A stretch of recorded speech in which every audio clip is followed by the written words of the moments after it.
Today we're going to learn how to make apple, cinnamon, and almond butter energy bites with walnuts. I have pre-prepared and measured a lot of the ingredients, but we're going to put them together. The instructions tell you to first start with grating the apples. You need a cup of Granny Smith apples grated.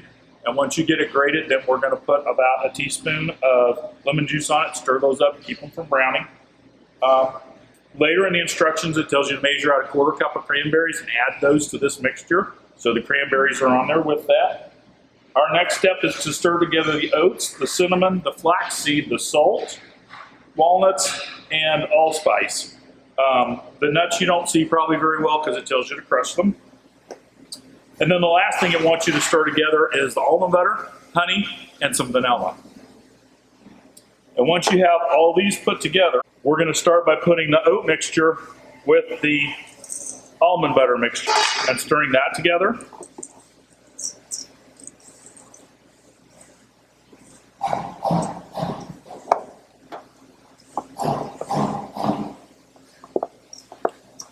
This is going to be pretty pasty when you get done, but we'll pick up some moisture when we pick up the apple. Put the apples in here and start with those. It'll make it a little bit easier to incorporate.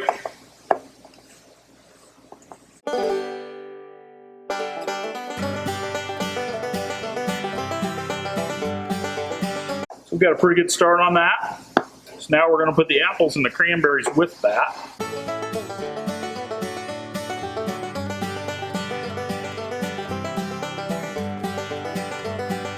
When you're doing this at home, you can use a spoon, you can use a spatula.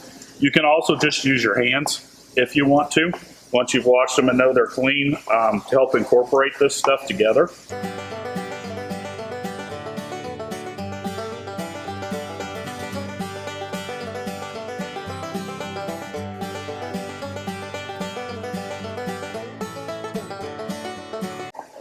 Okay, once you got it mixed together, the directions are going to tell you to use a tablespoon to measure this out, to drop out the pieces. If you have a small ice cream style scoop, like maybe you use for cookies, a little one that's about half an ounce or so, that could also be used for this, which would make it quicker to scoop them out and use them.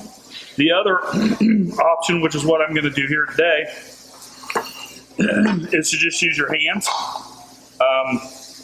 I'm wearing gloves for two reasons. First of all, it makes it more sanitary than just using my hands. It also will stick to them less than my hands. And if you want these to be a little bit bigger or a little bit smaller, it's entirely up to you as you scoop them out or pull them out to make them. You can do that.